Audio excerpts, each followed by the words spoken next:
नमस्कार, जनपक्ष में आपका स्वागत है। मैं हूं प्रियदर्शन। दोस्तों, बीते 2-3 दिन से ग्रेटर नोएडा की निक्की की खबर राष्ट्रीय सुर्खियों में बनी हुई है। उसे बने भी रहना चाहिए।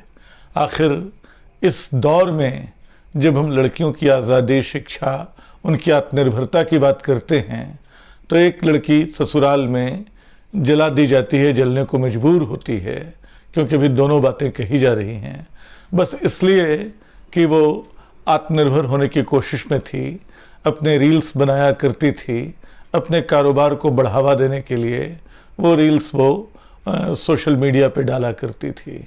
हालांकि जब ये मामला आया तो बताया गया कि दहेज हत्या है। दहेज हत्या बड़ा एक सामान्य सा शब्द लगता है, जैसे हमारे समय में हमारे समाज में लगातार ये चलता आ रहा है। लेकिन धीरे धीरे कहानी ये खुल रही है कि जो कुछ हुआ वो इसलिए हुआ कि 2 बहनें आत्मनिर्भर होना चाहती थीं। उन्होंने अपना ब्यूटी पार्लर खोला था। उस पार्लर की कमाई को लेकर पति और ससुराल वालों से उनका झगड़ा होता था और एक रात, एक शाम ऐसी आई जब हमने पाया कि एक लड़की बिल्कुल जली हुई हालत में दिखी, मार दी गई। उसके रील्स देखकर लगता है कि उसके भीतर जीने की उत्कंठा कितनी गहरी थी। लेकिन अब जो लोग उसके न्याय की बात कर रहे हैं, जो लोग निक्की के न्याय की बात कर रहे हैं कि उसको इंसाफ मिलना चाहिए, ये सवाल उनसे लगातार पूछा जा रहा है कि भाई पिछले 9 साल से जब ये शादी हुई थी तब से सबको खबर थी कि उनके साथ अत्याचार होता है, उनका उत्पीड़न होता है। वो वीडियो दहलाने वाला है जिसमें उसको पीटा जा रहा है, लेकिन किसी ने तब तक चूं नहीं की, किसी ने पुलिस की मदद नहीं ली, किसी ने कानून का सहारा नहीं लिया। सब पंचायत बिठा बिठा के कोशिश करते रहे कि मामला ढक जाए, दबा रहे, क्योंकि ये मान्यता है कि लड़कियां जो हैं वो जिस घर में जाती हैं, जहां उनकी डोली जाती है, वहीं से उनकी चिता उठे।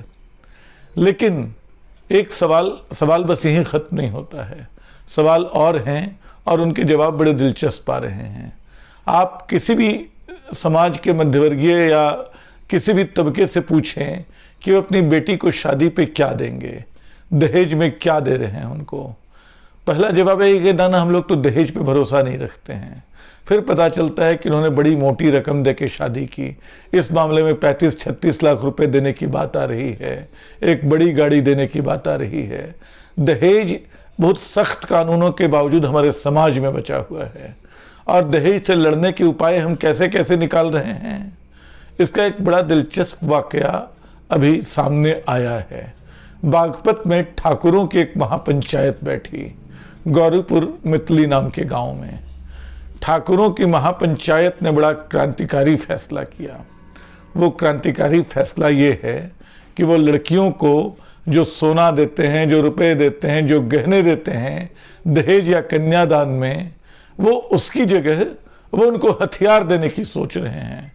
वहाँ ये अपील की गई कि अपनी बेटियों को आप हथियार दें, तलवार दें, कटार दें, रिवॉल्वर दें।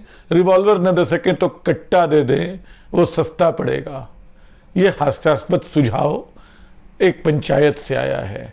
आप याद करें तो पिछले कुछ दशकों से लगातार ऐसी पंचायतें लड़कियों को लेकर तरह तरह के फरमान सुनाती रहती हैं। कभी एक दौर आया जब माना गया कि घर टूटने की वजह मोबाइल है, लड़कियों के हाथ में मोबाइल न दो। लड़कियों की पढ़ाई लिखाई को लेकर भी सारी बातें कही जाती रही। लेकिन धीरे धीरे लड़कियों ने अपनी जगह बनाई, वो जगह बनाने की कीमत भी चुकाई। मोबाइल लेके वो जाती हैं, वो आज पढ़ी लिखी हैं। आज वो हम कल्पना कर सकते हैं कि निक्की और कंचन 2 बहनें जो हैं, अगर उन्होंने शायद पार्लर का कारोबार शुरू नहीं किया होता तब भी उनका उत्पीड़न हो रहा होता, लेकिन तब किसी को खबर नहीं होती। तब शायद घर वाले धीरे धीरे उसके आदी हो जाते। लेकिन वो अपने पैरों पे खड़ी हो गई, वो अपना रील बनाने लगी। बीच में समाज की अब जो मीडिया ट्रायल चल पड़ा है उन दोनों बहनों और उसके साथ उसके पति विपिन राठी का, जिसको पुलिस ने पाँव में गोली मारी क्योंकि भाग रहा था वो, ये कहते हुए। उन सबको लेकर जो मीडिया ट्रायल चल रहा है उसमें अजीब अजीब सी बातें आ रही हैं। एक तीसरी लड़की का एंगल भी खोज निकाला गया है। जो होगा, जिसने कंप्लेन की होगी, उससे मेरा इनकार नहीं है। लेकिन असली सवाल जो है कि हम अपनी लड़कियों को क्या बनाना चाहते हैं, कैसा बनाना चाहते हैं। हम भावुक ढंग से किसी महापंचायत में कभी उनका मोबाइल छीन लेने की बात करते हैं, उनको घर के भीतर रहने की सलाह देते हैं, और कभी उनके हाथ में तलवार और बंदूक और रिवॉल्वर थमा देने की बात करते हैं। क्या ये संभव है? आप कौन सा रिवॉल्वर उनको थमा देंगे, कौन सा कट्टा थमा देंगे जो चला लेंगी? वो तो उनके हाथ से वो भी छिन जाएगा। सच्ची बात यह है कि लड़कियों का जो सबसे बड़ा हथियार है वो उनकी पढ़ाई है, जो आप नहीं करा रहे हैं। वो उनको पांव पे खड़े करने की कोशिश है, जो आप नहीं करा रहे हैं। इस कोशिश में सबसे ज्यादा बाधा जाति आती है, सबसे ज्यादा बाधक धर्म होता है। धर्म और जाति के नाम पे सबसे पहले आप लड़कियों के पांव में बेड़ी डाल देते हैं, उनका बाहर निकलना बंद कर देते हैं।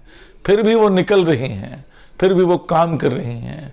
हाल का आंकड़ा है कि पिछले शायद 6 या 7 वर्षों में महिलाओं की तादाद जो काम करती हैं, उनकी तादाद बड़ी तेजी से बढ़ी है। और हम तो 6-7 वर्षों की बात क्यों करें, कम से कम पिछले 2 दशकों में भारतीय शहरों में सड़कों पे लड़कियां दिखाई पड़ रही हैं, दफ्तरों में दिखाई पड़ रही हैं। वो पुरानी दबी सहमी भूमिका छोड़ के अपना काम कर रही हैं, घर चला रही हैं। तो अब ये आत्मनिर्भर लड़कियां भी समाज को सहन नहीं हो रही हैं। वो उनके पत्नियों को आत्मसम्मान पे चोट की तरह लग रही हैं। वो उनके पतियों को लग रहा है कि ये पैसे कैसे कमाई कर रही हैं, उनको उसमें हिस्सा चाहिए। उनके घर वालों को लग रहा है कि मनचाही शादी वो कैसे कर ले रही हैं, वो रील क्यों बना रही हैं।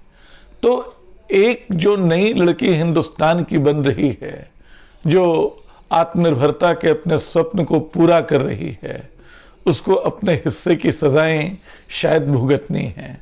और किसी भावुक ढंग से, किसी प्रतिक्रियावादी ढंग से कि सबको फांसी दे दो, सबको बिल्कुल सूली पे लटका दो, ये न्याय की जो मांग होती है बड़ी संदिग्ध किस्म की मांग होती है। हमारे चारों तरफ जो लगातार अन्याय चल रहा होता है लड़कियों के साथ, उनको न पढ़ाने के नाम पे, उनको ससुराल में उनके उत्पीड़न को अनदेखा करने के नाम पे, इस सीख के नाम पे कि किसी तरह अपने पति के साथ बनाए रखें, परिवार चलाती रहें, क्योंकि इसी में कुल की मर्यादा है। इन सब के नाम पे लड़कियों की जो बलि चढ़ाई जाती है, तब सब चुपचाप रहते हैं। जब कोई निक्की जलती है, तब अचानक शोर शुरू होता है कि सबको जला दो, सबको मार दो। अब तो हालत ये है कि निक्की का साथ देने वाले भी घटते जाते हैं। धीरे धीरे हम पाते हैं कि ये मामला 2 गांवों के बीच के टकराव का बन गया है। एक तरफ वो लोग हैं जो बोलते हैं कि ना निक्की के घर वालों ने उसको जिंदा जला दिया, ससुराल वालों ने। दूसरी तरफ गांव के दूसरे लोग बोलते हैं कि ना ये लोग तो बड़े अच्छे लोग हैं, इसने खुद ऐसा किया होगा। तो ये स्थिति कहाँ ले जा रही है हमें? निक्की का न्याय हम चाहते हैं तो उसको उसके जीते जी देना होगा, कंचन को उसके जीते जी देना होगा, उसके और निक्की जैसी तमाम लड़कियों को ये अधिकार देना होगा कि वो मनचाहे ढंग से अपनी पढ़ाई, अपना कारोबार, अपने रील, अपना बिजनेस चुने, उस पर आगे बढ़ें और बेखौफ निडर होकर बढ़ें। उनके हाथ में किसी ठाकुर महासभा की महापंचायत की तरह रिवॉल्वर या बंदूक देने का प्रस्ताव हास्यास्पद प्रस्ताव ही नहीं है। ये बताता है कि लड़कियों को लेके अब भी हमारा नजरिया बदला नहीं है। हम अब भी उनको एक सामंती ढर्रे में रखकर देखने के आदी हैं। तो निक्की का न्याय तब होगा जब बाकी लड़कियों के साथ न्याय होगा। मैं अक्सर ब्रेख्त की कविता दोहराता हूँ, जिसके साथ इस वीडियो को ख़त्म करना चाहूँगा कि हम सब के हाथ में थमा दिए गए हैं छोटे छोटे न्याय, ताकि जो बड़ा अन्याय है उस पर पर्दा पड़ा रहे। तो जो लड़कियों के साथ बड़ा अन्याय हो रहा है, जब तक आप उसको नहीं रोकेंगे, तब तक निक्की के साथ उसके जीते जो न्याय नहीं हुआ, वो मरने के बाद भी उसको नहीं मिलेगा। शुक्रिया, ये बातचीत चलती रहेगी। आप ये वीडियो सब्सक्राइब करेंगे तो हमारे विचारों का, हमारे संवाद का आदान प्रदान और बढ़ेगा। आपकी प्रतिक्रियाओं का मुझे इंतज़ार रहेगा। शुक्रिया।